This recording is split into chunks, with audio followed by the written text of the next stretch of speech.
Welcome to Books for Success. Today, we're delving into the wisdom within Surrounded by Idiots by Thomas Erikson. Surrounded by Idiots offers insight into the 4 main personality types and provides methods and tips for how to use this insight in order to be more effective in getting your message across to each of them. Different people require different considerations when you're trying to work alongside them or sell them on an idea. The more you know about each person's personality type, the more effectively you'll be able to communicate in your work life and private life. Who's it for? Executives, managers, and human resource workers. Anyone with an annoying coworker. People who'd like to improve their relationships. Before we begin, subscribe and ring the bell for notifications if you want to keep receiving the knowledge of book summaries about health, wealth, love, psychology, and much more. Don't be shy about dropping your book suggestions for us to summarize. Also, you can use this video as an audiobook summary. Let's grow and succeed together. What's in it for me? Live more harmoniously by knowing the 4 personality types. At times, we can feel as though we're surrounded by idiots.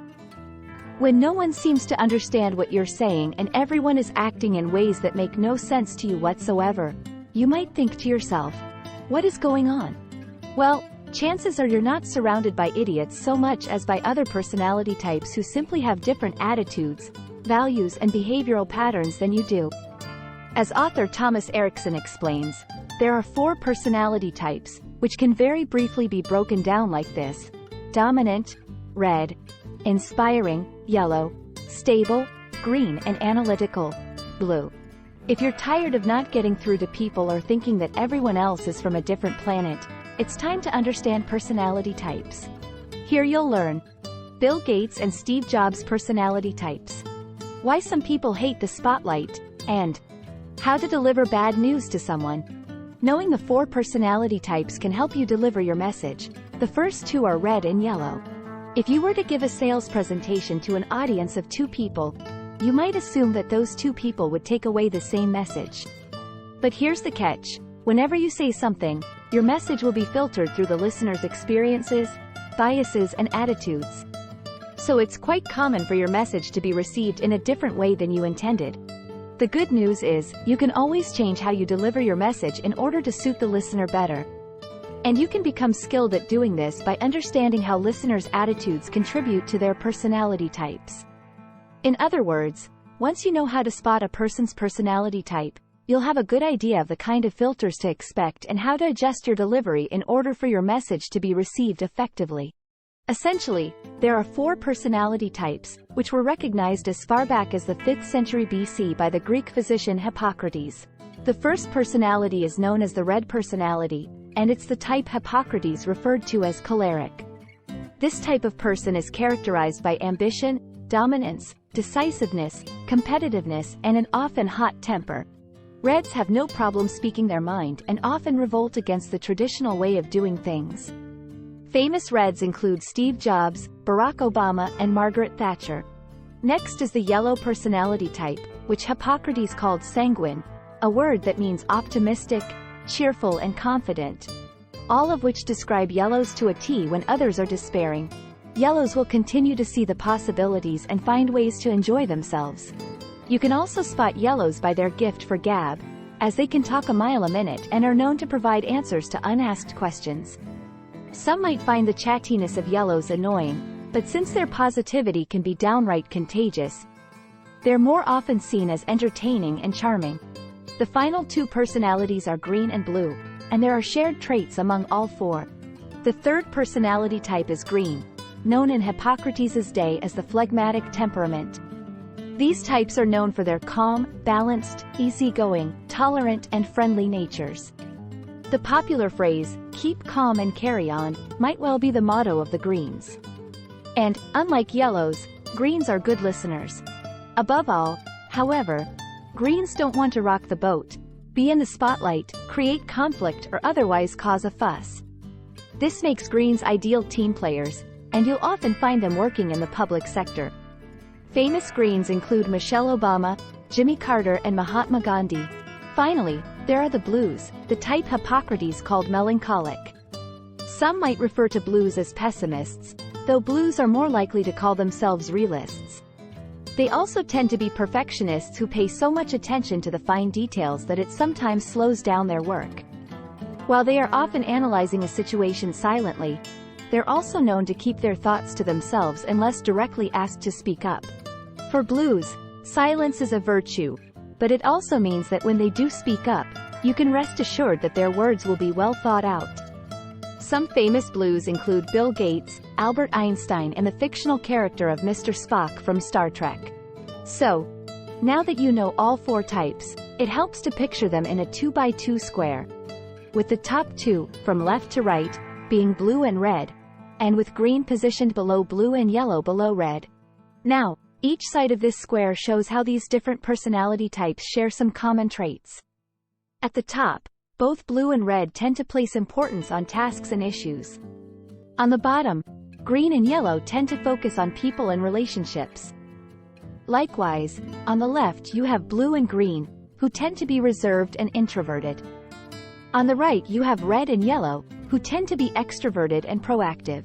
Generally speaking, while people will predominantly be one type or another, we all tend to have elements of 2 types.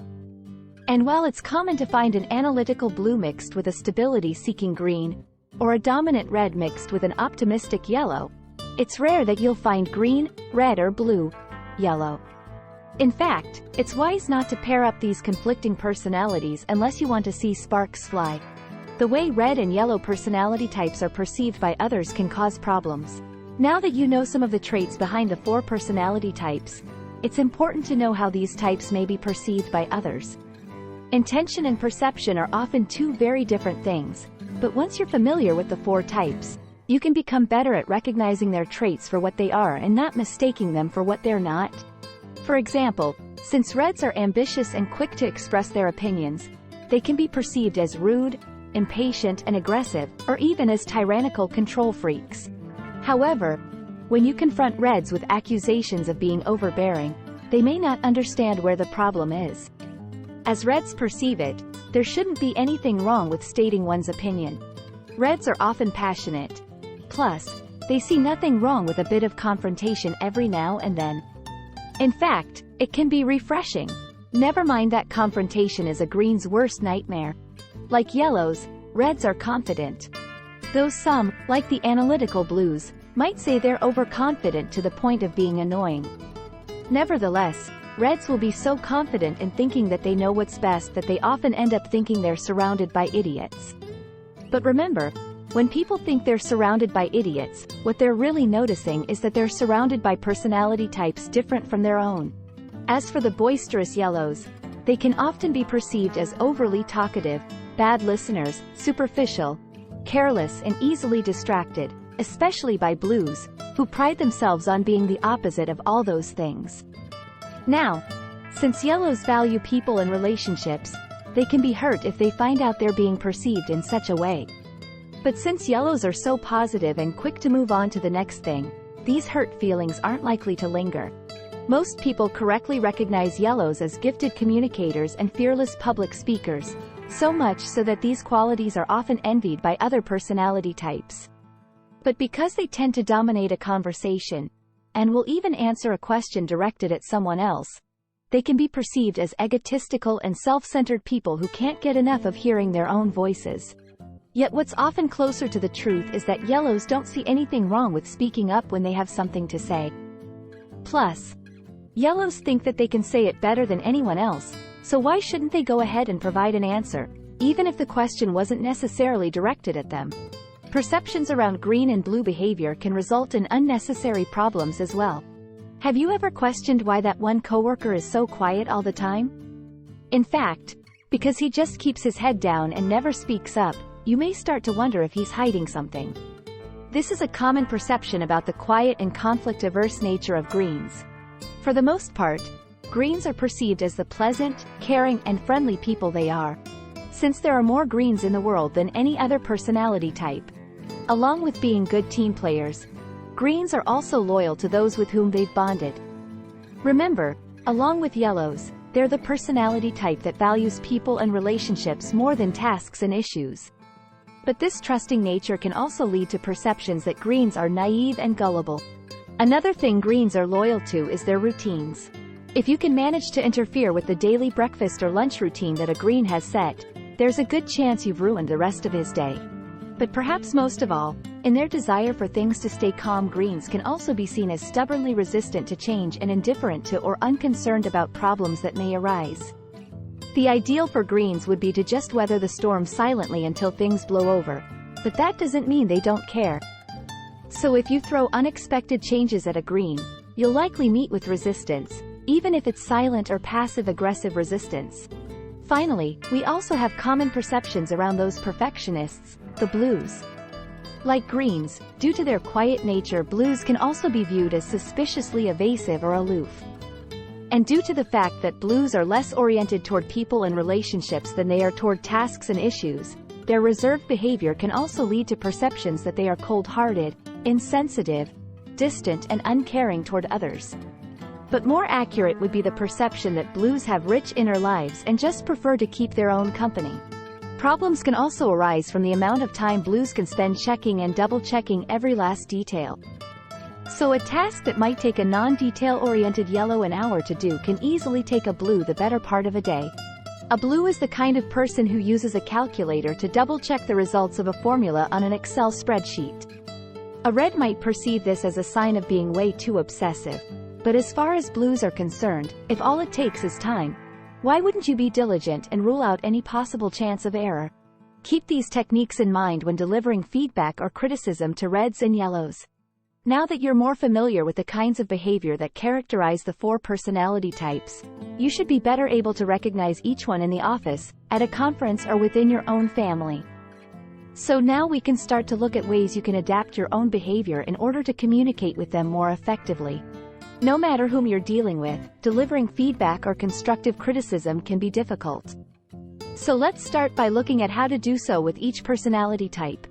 In some ways, reds are the easiest to talk to since you don't have to butter them up or figure out how to transition to your main point. Reds don't like pointless chit-chat, so they'll be more receptive if you don't waste their time and get straight to the point. And for heaven's sake, don't mumble or be wishy-washy. Speak up and tell them what they're doing wrong. And be prepared to back up your criticism with concrete examples.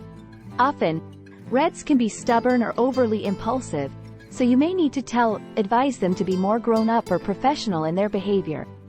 Now, reds are known for using any sign of weakness in an argument to dominate their opponent, so you need to stay strong. At the slightest sign of backpedaling, they may try to convince you that there really isn't any problem at all. You'll face different challenges in offering criticisms to yellows. In this case, you should try to be open, amiable and willing to laugh at their jokes, as this kind of behavior will lead to a receptive and open yellow who feels at ease. When it comes to meeting a yellow, you'll also be better off if you come well prepared with an agenda and a list of main points that the person can take with her. Yellows are known for hijacking conversations, so an agenda can help you get back on track and to the point if this happens. And since yellows are often disorganized, and messages tend to go in one ear and out the other, providing them with a detailed list is always a good idea. After any one-on-one meeting, it's generally a good idea to have the person across the table write down what you agreed upon and send it back to you to make sure she received the message you intended. But this is an especially good idea after talking to a yellow. There are ways to improve communication with greens and blues as well. Once, the author brought together everyone on his team to show one of his colleagues some appreciation for the person's work. Along with giving the man his thanks in front of 27 people, Erikson gave him a small bonus, some movie tickets and the rest of the day off. How did this green colleague respond? He later pulled the author aside and told him off in a way Erikson will never forget. How dare he mortify the man in public like that when he was just doing his job? Needless to say, if you want to communicate well with greens, make sure you avoid putting the spotlight on them. Whether it's good or bad feedback, stick to one-on-one meetings, or else be prepared for some serious resentment. It's also important to realize that greens already tend to be fearful people. Much of their behavior is based on their fear of conflict and trying to avoid it. But they also tend to have fragile egos, and their capacity for self-criticism is strong enough without someone else chiming in. As a result, they can end up agreeing with your criticism so strongly that you start to feel sorry and backpedal. Don't fall into this trap. Instead, make sure you're clear that this isn't anything personal. It's just a friendly conversation about making some adjustments. You should also prepare clear directives that address the problem at hand. Greens like clear instructions far more than they like taking the initiative. And since they don't like change, try to make your directives a series of small steps that they can take over time in order to arrive at the solution. As for delivering a message to analytical blues, the first thing you need to do is your homework. Come to this meeting well prepared with the kind of minute detail that blues live for, because if you don't, there's a good chance your message won't be convincing enough for them. If you want to impress a blue, you'll need to have your facts straight and be able to provide meticulous details. And if they ask you a question to which you don't know the answer, don't dream of making something up, since they're sure to find out. As with reds, it's good to skip the small talk with blues. They'll respect you more when you get right to the point and can defend your position with cold, hard data. Within the 4 personality types, there are both complementary and challenging combinations. If you're in the position of putting together teams for projects, it's a good idea to bring together people who can naturally communicate well together and have complementary personalities. Few things can sink a project faster than putting together people who have habits and behaviors that are bound to clash. On the positive, complementary side are the combinations of analytical blues and dominant reds, stable greens and inspiring yellows, as well as blue, green and red, yellow. While these generally work out well, that doesn't mean there aren't some potential problems to look out for. For example, since both blues and greens tend to be introverted and somewhat passive, you might notice that they have trouble making decisions or taking decisive action. But you can be confident that those decisions will be well thought out. Conversely, with the combination of the extroverted and outgoing red and yellow, you may run into the problem of a lot of talking but not much listening. This is why the combinations of blue and red or green and yellow are generally the more balanced and effective ones. When you put a red together with a blue, it's like giving a project a gas pedal and a brake respectively. Plus, both are focused, task-oriented people. Likewise, with green and yellow you have 2 people-oriented personality types who tend to get along well. They'll make sure everyone on the project stays happy, though since they're not task-oriented, that project might take a little longer to complete. As for challenging combinations, reds and greens tend to chafe at one another's personalities. Reds will find that greens tend to complain too much about their workload, while greens can see reds as arrogant, overly aggressive and poor listeners. However, if it's a matter of putting a leader together with a follower, then a red and green combo can sometimes be just the thing. Finally, you have what is generally considered the worst combo: yellow and blue.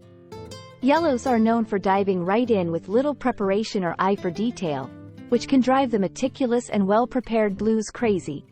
In the eyes of blues, yellows are easily distracted motor mounts, while in the eyes of yellows, blues are uptight bores.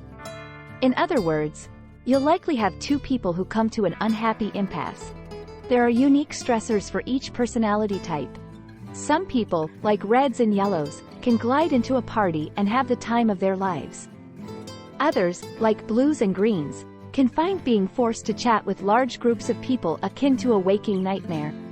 In other words, what one person finds appealing, another person can find stressful. So, in the spirit of keeping everyone happy, it can be of great benefit to understand what each personality type finds stressful so that you can try to avoid these situations. Reds like to be in control. They enjoy challenges and mixing up the kinds of tasks they handle, and they like to see concrete results. Therefore, if you want to encounter a stressed-out red, give him unchallenging, mundane tasks and make him sit around doing nothing, with no one to exercise authority over. Such a scenario is bound to result in disaster. For yellows, stress factors include being ignored and isolated, being surrounded by negative attitudes, being forced into a strict routine, and being told you shouldn't try to make your colleagues laugh. Plus, like greens, yellows can be deeply wounded if they're reprimanded in front of others. If such conditions persist, yellows can turn from being positive rays of sunshine to dark clouds of despair. So give them some freedom, let them plan the next office party, and don't try to keep their natural buoyancy down. On the other hand, greens like privacy and steady routines, since those things contribute to a sense of security, which greens deeply appreciate. If you want to get green stressed, just do things that take away that sense of security. This might involve making sudden and unexpected changes to the way they work, taking them off projects before they can finish, or making them redo work they have finished. All of these things can give greens the sense that their efforts aren't being appreciated, which will make them insecure and unhappy. Finally, you can really get the stress levels rising in blues by forcing them to be spontaneous risk-takers who have to spend more time with overly emotional people and less time being bureaucratic.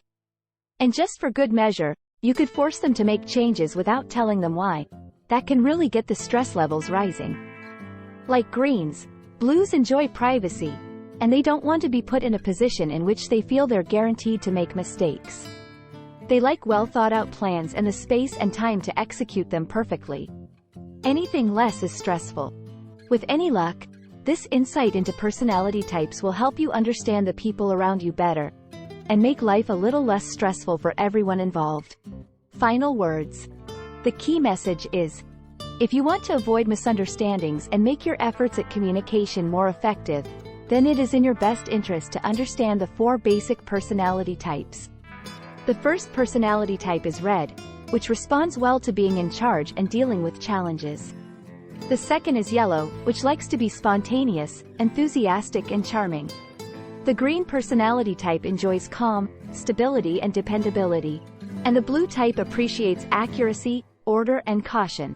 Knowing the desires and stressors of each of these types can help you adapt your message appropriately to ensure it will be well received.